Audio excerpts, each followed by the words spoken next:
వాళ్ళు వచ్చారంటే భయం, మంచం కింద నక్కుతారు, లేకపోతే పెట్లో అలమరలో కూర్చొని తలుపేసుకుంటారు వాళ్ళు వెళ్ళే వరకు. అవి ఉంటేనే సినిమా పనిచేస్తుంది, కానీ పురుగులు ఉంటే సినిమా పనిచేయదు. ఇవి ఉండి పురుగులు ఉండాలి. వస్తున్నా బెడ్ వెట్టింగ్ కూడా ఫిజికల్ సిమ్టమ్. ఈ పురుగులు లోపల ఉండటం వల్ల వాళ్ళకి టైమ్లీగా అదే టైంకి ఇంచుమించుగా సినిమా వదిలిపెట్టే టైం అంటారే, అలాగే బెడ్ వెట్టింగ్ టైం అని రోజు అదే టైంలో బెడ్ వెట్టింగ్ చేస్తారు సినిమా వాళ్ళు. ఎంచేత లోపల ఉన్న పురుగులకి అదే టైంలో సినిమా వదిలిపెడతారు, కదులుతాయి లోపల. ఆ బొట్టు దగ్గర ఆ పురుగులు ఎట్టే కదులుతాయి. ఆ టైంకి ఉపవాసిస్తాడు నిద్రలో. ఇరిటబుల్ గులగులాడుతుంది ఆ బొట్టు దగ్గర. బ్లాడర్ ఇరిటేట్ అయ్యి వచ్చేస్తుంది. అంటే బిట్వీన్ 10 and 10:30 అంటాడు అనుకోండి. అది మోడాలిటీ కింద తీసుకోకూడదు. ఆ లోపల ఉన్న పురుగులకి మోడాలిటీ, వాటికి సినిమా వదిలిపెట్టే టైము. సినిమా ఇంకా అసలు సిమ్టమ్స్, వాడు ఎవరన్నా పలకరిస్తే బిర్ర బీసిపోతాడు. ఏమవుతుంది? అతి సిగ్గు అంటాను చూడండి, బ్యాష్ఫుల్, ఇంట్లోకి బారిపోతాడు. కొత్త వాళ్ళు ఎవరన్నా వచ్చారంటే చూపిద్దాం ఎదురుకి తీసుకొస్తూ ఉంటే బిర్ర బీసిపోతాడు, చాలా కోపడతాడు. కోపం అంటే మాట రాదు నోటింపడి, మొహం ఎర్రబడిపోతుంది. ఎవరన్నా రైల్లో కానీ బస్సులో కానీ పెడుతూ ఉంటే మీ అబ్బాయి అండి అని అడిగితే ఇలా పెడతాడు. అడిగింది వాడు అబ్బాయి, మీ అబ్బాయి అని అడిగారు. వీడిలా మొహం పెడతాడు. మన గురించి అడుగుతున్నారు, వీడికి ఎందుకు మన గురించి అని. సరే వాడు చెబుతాడు మా అబ్బాయి అండి, అది చెబుతాడు. చెబితే పేరేమిటి? ఏది చెబుతాడు, వెంకటేశ్వర. ఏం బాబు అంటే పలకరించాడు కూడా అని. వాడు మన పక్క స్టేషన్ లో ఏదో అయితే వాడు పాపం బిళ్ళలు తీసుకొచ్చి చేతికి ఇచ్చాడు. ఏడుస్తాడు. ఇప్పుడు చేయి పట్టుకుంటారు, బాబు అంటే లక్కులు బ్యాడ్ చేస్తాడు. ఏంటంటే మాకు వచ్చాడే, పలకరించాడు. వాడు కొట్టాడంటే పలకరించాడని. ఇలాంటి వేదవేషాలు ఉండాలి, సినిమా వేయాలండి.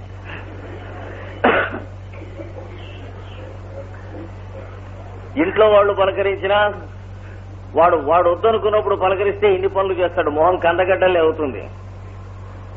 బజ్జీలు వేయిస్తున్నట్టుగా పెడతాడు. మొహం కోపం వస్తే మాత్రం ఎర్రగా అయిపోతుంది.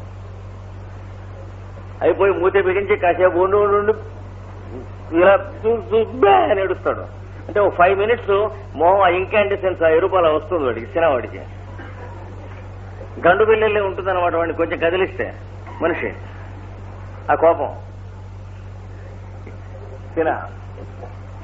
శబడిల్లా లివర్ బాగుండలేదు, జీర్ణశక్తి బాగుండలేదు, మాటిమాటికి నీళ్ళ విరేచనాలు అవుతున్నాయి, కడుపులో పురుగులు ఉన్నాయి. ఎక్కడన్నా శరీరం మీద పుండైతే అందులో పురుగులు వస్తున్నాయి. Very dangerous situation. వీడు పెద్దవాడు అయ్యేటప్పటికీ వ్రణమో క్యాన్సరో ఏదో వచ్చి అందులోంచి పురుగులు వస్తాయి. శబడిల్లా.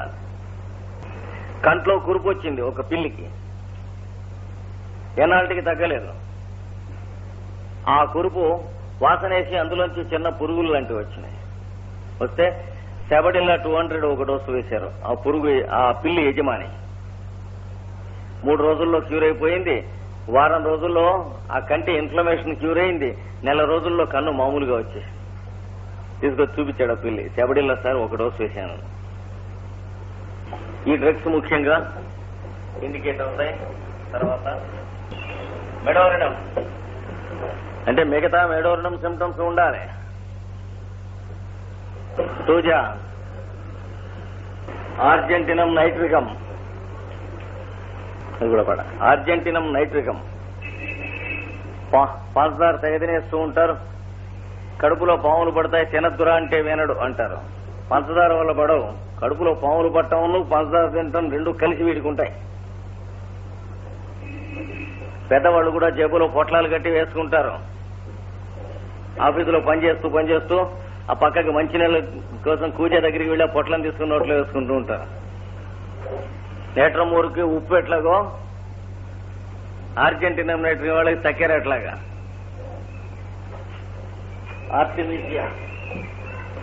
ఆర్టిమిసియా వల్గారిస్ ఈ డ్రగ్గులు ముఖ్యంగా ఫ్రీక్వెంట్ గా ఇండికేట్ అవుతాయి. ఇంకా కాస్టికం కనుక క్యాల్కేరియా కార్బో, క్యాల్కేరియా ఫాక్స్, సల్ఫర్, సైలిషియా, సేనా, సెబడిల్లా, medorrhinum, Suja, ఆర్జెంటినం nitricum, ఆర్టిమిజియా vulgaris.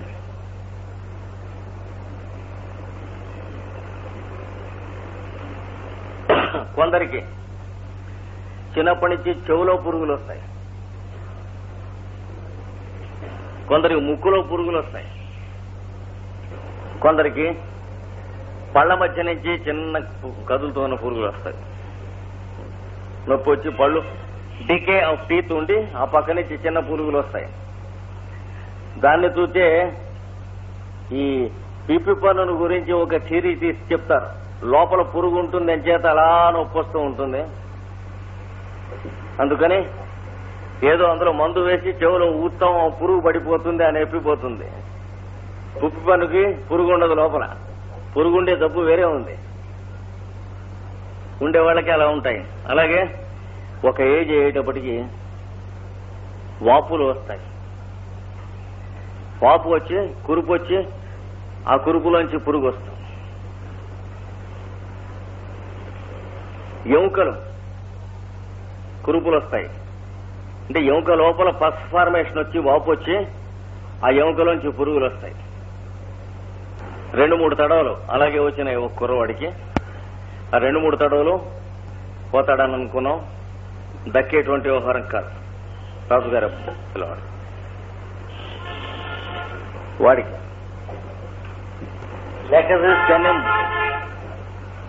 Lachesis లక్షణాలతో పురుగులు వచ్చినాయి. కురుపుతో కాళ్ళలో వస్తే లెకసిస్ టెనం వేస్తే 48 గంటల లోపల 136 పురుగులు పడినాయి కాళ్ళలోంచి. కుర్రవాడు బతికాడు, బయటపడ్డాడు.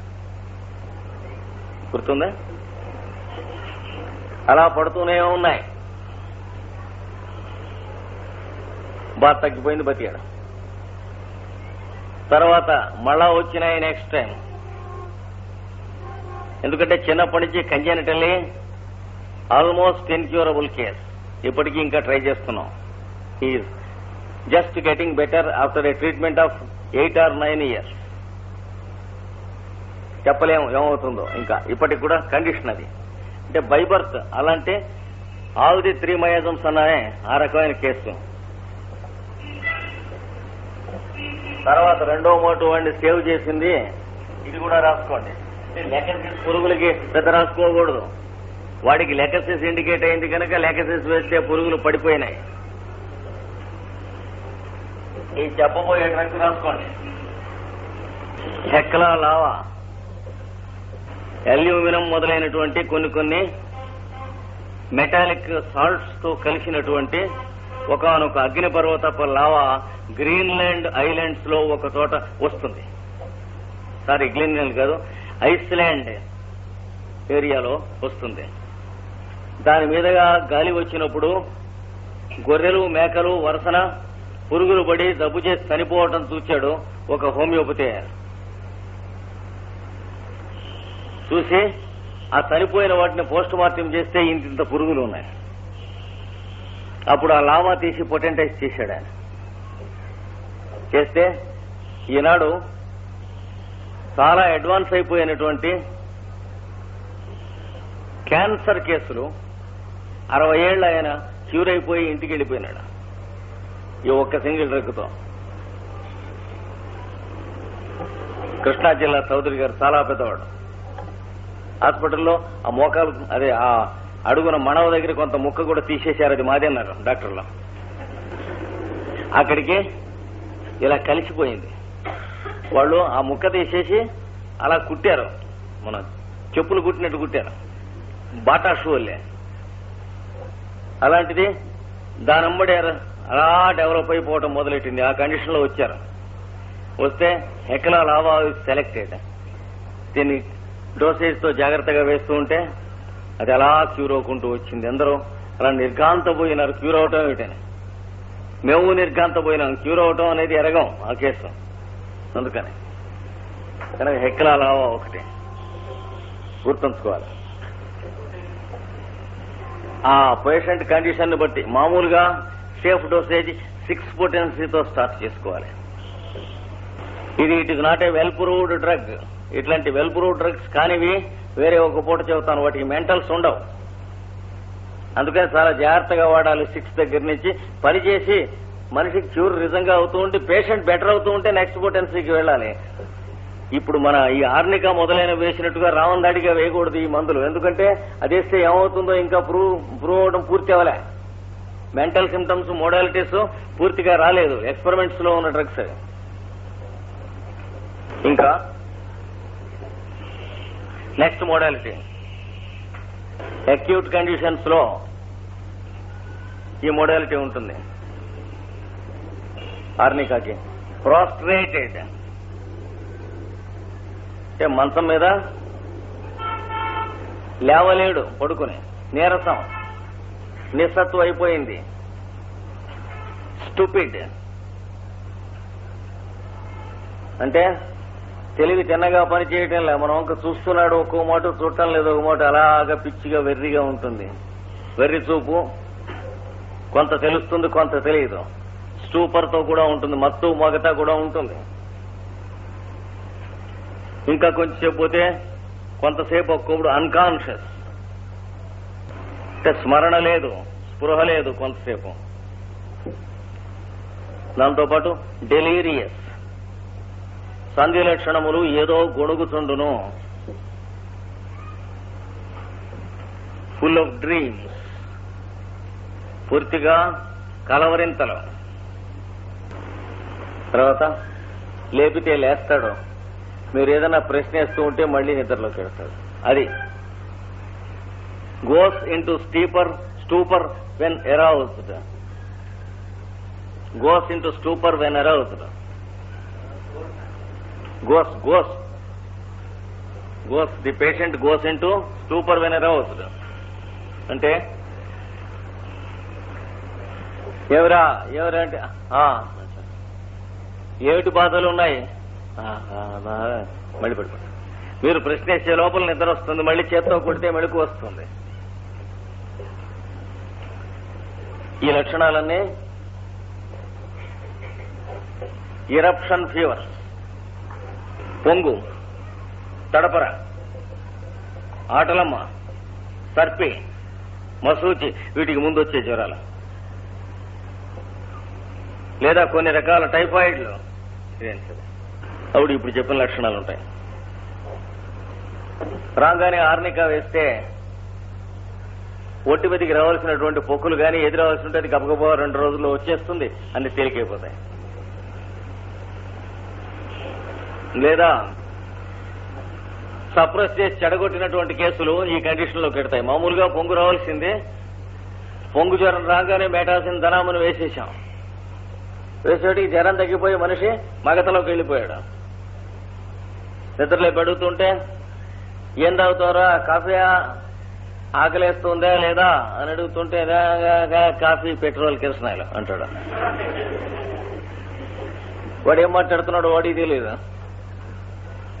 ఏం చేత ఇరప్షన్స్ సప్రెస్, ఒంటి మీదకి రావాల్సినటువంటి దాన్ని మనం వేసిన మెటాసిస్ ఏం చేసింది, ఫీవర్ ని లాగేసింది. ఇంకా ఇరప్షన్ బయటికి రాలేదు, పేషెంట్ చనిపోవడం తథ్యం. ఇరప్షన్ రాకపోతే ఉట్టి మామూలు పొంగు జ్వరం కారణంగా చనిపోతారు తెలుసునా, ఇరప్షన్ బయటికి రాకపోతే.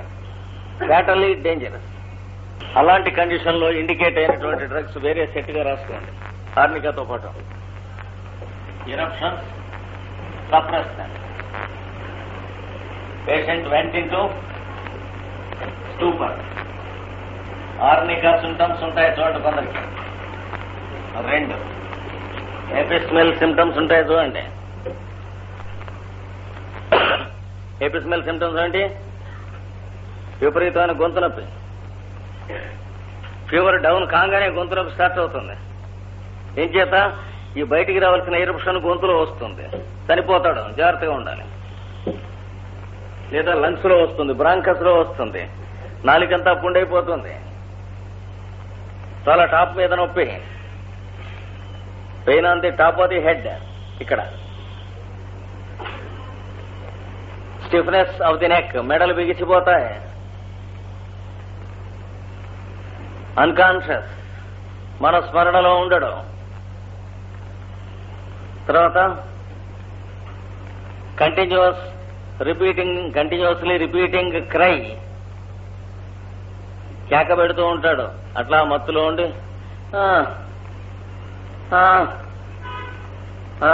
అట్లా పెడుతూ ఉంటాడు.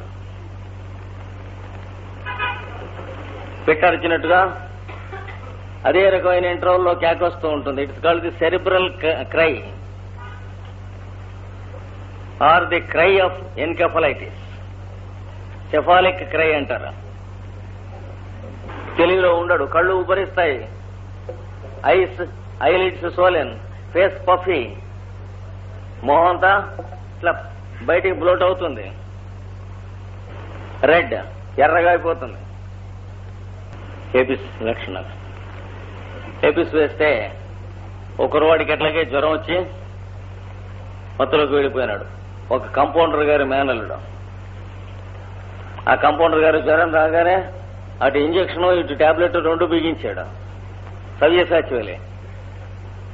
సరే కురవాడికి జ్వరం తగ్గింది, మంచి పిల్లవాడలే, అలా పడిపోయినాడు. బోర్లా లేవటం లేదు. పెదవాళ్ళటేరులో ఉండేవాళ్ళం. పక్కనే కదలటం లేదండి అన్నాడు. వెళ్ళి చూస్తే ఎరప్షన్ ఫీవర్ అనుమానంగా ఉంది, మెడ మీద చిన్న పొక్కు ఉంది. అప్పుడు వెంటనే ఏపీస్ 200 తీసుకొచ్చి వేశాం. చూస్తూ ఉంటే అరగంట సేపట్లో పొక్కులు 2-3 వచ్చినాయి. ఇట్లా కళ్ళెత్తి చూశాడు, మళ్లీ పడిపోయాడు. పొటెన్సీ చాలలేదు. సప్రెస్ అయినటువంటి ఎరప్షన్ ని బయటికి లాగలేకపోయింది. 200 ఏపీస్ 1M మన దగ్గర లేదు. తెచ్చే లోపల బతుకుతాడో లేదో అనుమానంగా ఉన్నది. గురక కూడా పుట్టింది, శ్వాస ఒక రకంగా ఉంది. స్కూటర్ మీద వెళ్లి 1M పట్టుకొచ్చారు. 1M వేశాం. కళ్ళు తెరిచి చూశాడు. మంచినీళ్ళు కావాలంటే కావాలన్నాడు. పావు గంటలో పాలు కావాలంటే కావాలన్నాడు. తర్వాత మధ్యాహ్నం 1:30కి వేశాం. సాయంత్రం 5:30కి రాత ఉసిరికాయ పిందలంతంత పొక్కులు ఇలాగా ఒంటి మీద వచ్చేసినాయి పైనుంచి కిందికి. వండర్. మధ్యాహ్నం నుంచి సాయంత్రం లోపల పొక్కులు వచ్చేయటం. మనిషి తేలికపడ్డాడు. అంతే. ఇలాంటి వాటిలలో ఇది ఒకటి రకం. ఏపీ జింకం మెటాలికం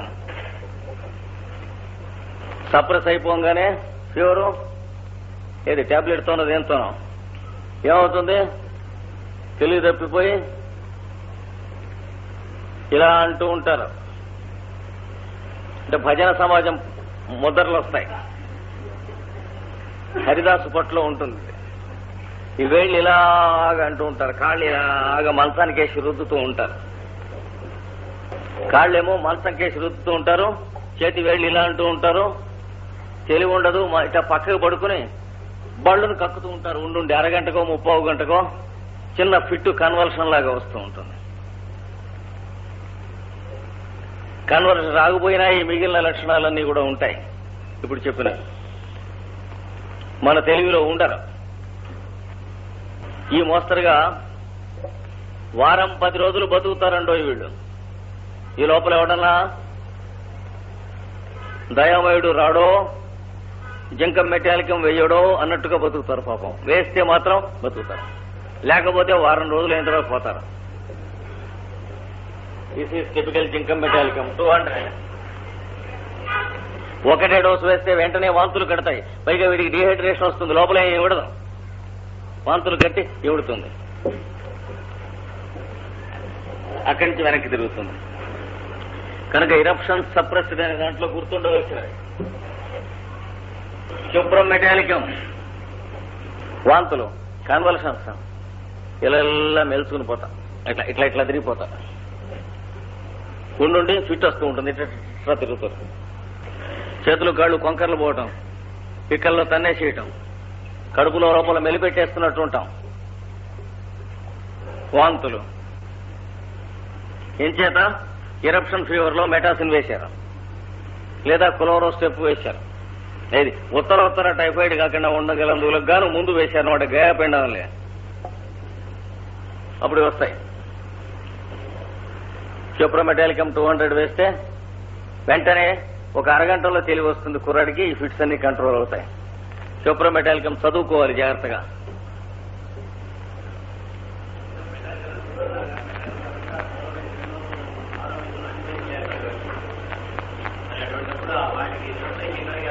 ఏం అక్కర్లేదు. A single dose of the indicated medicine will automatically neutralise all those things. అవి చేయవలసిన పని చేస్తాయి కానీ ఒంట్లో ఉండవు. 24 hours లో ఎలిమినేట్ అయిపోతాయి ప్రతి డోసు అలోపతిలో వేసినవి. అవేం చేయండి. మళ్ళీ ఈ మందు పడ్డాక ఇంకోటి వేస్తే ఈ వేసిన డోసు న్యూట్రలైజ్ అవుతుందేమో అని భయమే కానీ అంతకంటే ఏం లేదండి. అవి మ్యాసివ్ డోసెస్ కదా. ఇది మీకు డైల్యూషన్ లో వేసిన డోసు ఊరికే విరిగిపోతుంది ఆ అవతల డోసులో. ఈ డ్రగ్స్ బాగా ముఖ్యంగా యాంటిమోనియం టార్టారికం. మందులు వేసి సప్రెస్ చేయకపోయినా వాటంతా ఒంటో వైటాలిటీ తినగలేకపోయినా ఎన్ని డ్రగ్స్ కూడా కావాల్సి వస్తాయి ఒక్కొప్పుడు. వీటిలో ఏదో ఒకటి. అంటే అంతకుముందు మందు వేసే జ్వరం సప్రెస్ చేయక్కర్లే. వైటాలిటీ తినగలేకపోతే జ్వరం పైకి రాదు, ఇరప్షన్ తినగా పైకి రాదు, డేంజరస్ సిచ్యువేషన్ వస్తుంది. అలాంటి వాటిలలో తుమ్ములు, ముక్కంబడి నీళ్లు, కళ్ళంబడి నీళ్లు, గొంతులో గురక, దగ్గుతూ ఉంటే లోపల ఎంతో కఫము కళ్ళే శబ్దం వినిపిస్తూ ఉంటుంది. యాంటిమోనియం టార్చర్ వేస్తే వెంటనే ఒంటి మీదకి ఇరప్షన్స్ వచ్చేస్తాయి. 2-3 గంటల్లో పేషెంట్ సేవ్ అవుతాడు. ముఖ్యంగా చెమటలు పోస్తూ ఉంటాయి మొహాన. ఈ దగ్గు అది వచ్చినప్పుడు సఫకేషన్ ఉంటుంది. మొహం అంతా కన్నా ముక్కు చల్లగా ఉంటుంది. యాంటిమోనియం టార్చ్ వాడికి మొహం అంతా వేడిగా ఉండి ముక్కు చల్లగా ఉంటుంది. ఇప్పుడు కాదు, అప్పుడు అది వచ్చినప్పుడు వాళ్ళకి డాక్టర్ చూసుకునేందుకు కాదు, పేషెంట్కి చూడటానికి. ఏదో కొత్తగా ఉపనయనం చేసి సంధ్యావందనం నేర్పుతూ ఉంటే ఓం భూ అని ముక్కు పట్టుకోండి అంటే ఆ చెప్పిన ఆయన ముక్కు పట్టుకున్నట్టు. ఈ డ్రగ్స్ సల్ఫర్ కూడా వీటితో గుర్తుంచుకోవాలి. వీటిలలో ఏదైనా తిన్నగా టైమ్లీగా పనిచేయకపోయినా మందకొడిగా పనిచేసిన సల్ఫర్ 30 ఓ డోసు వేస్తే ఇంతకు ముందేసిన డోసును ఓ తందంతో ఫస్ట్ క్లాస్ గా పనిచేస్తుంది. కనుక ఇప్పుడు చెప్పినవి అక్యూట్ కండిషన్స్ లో ఉన్నటువంటి ఫీవర్స్, ఆర్నికా ఫీవర్స్. ఇది ఆర్నికా ఫీవర్ అనడానికి గుర్తేమిటి? ఒంటి మీద కొన్ని చుక్కల లాంటివి ఏర్పడతాయి ఎర్రగా, పొంగు జ్వరాల్లో కనిపించినట్లు. పొంగు కాకపోయినా చర్మం మీద ఎర్రటి చుక్కలు కనిపిస్తాయి. Next modality. ఇలాంటి అక్యూట్ కండిషన్స్ లోనే ఇంకా కొన్ని కూడా అబ్జర్వ్ చేయొచ్చు. అది ఇక్కడ చెబుతున్నారు. ఫీవర్ 101, 102 ప్రాంతం ఉంటుంది. ఆర్నికా వాడికి జ్వరం 102.5 దాటి వెళ్ళదు ఫీవర్. తర్వాత చిల్, చలేస్తుంది, చలితలిగా ఉంటుంది, కప్పుకోవాలంటాడు. తర్వాత మోటిల్డ్ స్కిన్. ఈ చుక్కలు జ్వరంతో పాటు ఈ చుక్కలు ప్రారంభిస్తాయి. మోటిల్డ్ అంటే చుక్కలు చుక్కలుగా ఏర్పడుట స్కిన్ మీద. ఈ జ్వరం అయినా సరే ఇలాంటి జ్వరమే ఈ లక్షణాలన్నీ కలిగి ఉండి ఆఫ్టర్ అన్ యాక్సిడెంట్, ఒక యాక్సిడెంట్ లో ఇన్వాల్వ్ అయ్యి వచ్చిన తర్వాత జ్వరం వచ్చి ఈ లక్షణాలన్నీ ఉంటాయి. ఆర్నికా 200 వేయాలి. మెంటల్ సిమ్టమ్స్ ఉన్నాయి కనుక. యాక్సిడెంట్ తాలూకు షాక్ వలన అయి ఉండొచ్చు. తప్పనిసరిగా షాక్ వలన వచ్చిన జ్వరం అయితే ఇలాంటి లక్షణాలకి ఆర్నికాయే కావాల్సి వస్తుంది. చూసి కూడా షాక్. ముఖ్యంగా తాను అందులో ఇన్వాల్వ్ అయినప్పుడు మాత్రం ఎక్కువ మంది ఆర్నికా వాళ్ళు ఉంటారు. అంటే తను అయిపోయింది అని అనుకుని బయటపడ్డ కండిషన్స్ లో ఆఫ్టర్ అన్ యాక్సిడెంట్ అనమాట. గడుచుకుని చేరాలంటారు చూడండి. ప్రాణం పోయింది, నదిలో పడిపోతాడు, గవాలను తీస్తారు వెంటనే. కానీ ఈ లోపల వాడు అన్ని అప్పగింతలు అయిపోతాయి మెంటల్ గా. తీసిన తర్వాత ఆర్నికా జ్వరం వస్తుంది. నిద్ర పడితే అంటాడు, అంటే మునుగుతున్నాను ఇంకానని. యాక్సిడెంట్ వాడు కూడా అంతే.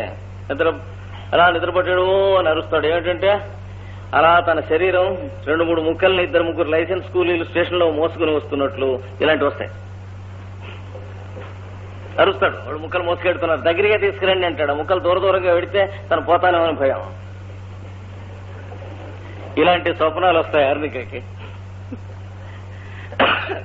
కనుక ఈ ఫీవర్స్ రకం కూడా దాంట్లోవే. ఈ అన్నిట్లో కూడా body cold and head hot ఉంటుంది అర్నిక వాడికి. కాళ్ళు చేతులు చల్లగా ఉంటాయి ఇంత జ్వరంలో. ఒళ్ళు మామూలుగా కొంచెం వేడిగా ఉంటుంది, తలకాయ బాగా వేడిగా ఉంటుంది. వీటన్నిటితో పాటు ఒక్కప్పుడు ఇన్వాలంటరీ డిశ్చార్జెస్ ఉంటాయి. స్టూపర్ ఉండి మగత ఉండి తెలియకుండా ఒంటేలు విరేచనము అవుతూ ఉంటాయి. రోస్టాక్స్ వాడికి కూడా అవుతాయి, కానీ వాడికి కంగారు ఉండదు. వీడికి మగతతో పాటు కంగారు ఆత్రత ఉంటుంది. వాడికి మగతే గాని కంగారు ఆత్రత ఉండదు. సెన్సోరియం డల్ వాడికి. చెవులు వినపడవు, కళ్ళు కనపడవు రోస్టాక్స్ వాడికి. వీడికి అక్కర్లేవి కూడా వినపడతాయి. ఈ మగతలో రైలు వస్తుంది, మీదేమో పడుతుంది, ఇట్లా నదిలోకి వంగుతూ ఉంటుంది మెల్లిగా రైలు. కల్లో ఓ ఓ ఓ అని అరుస్తాడు. మామూలుగా పడ్డట్టు పడదు కల్లో. గోదావరి బ్రిడ్జి పెంచి ఇలాగా పురుగల్లే నదిలోకి ఇలా దిగుతూ ఉంటుంది, అందులో తనుంటాడు అనమాట. ఇలాంటి కళ్ళు వస్తాయి, టార్చరస్ గా ఉంటాయి, గిలగిలగిలగిల అడిపోతూ ఉంటాడు.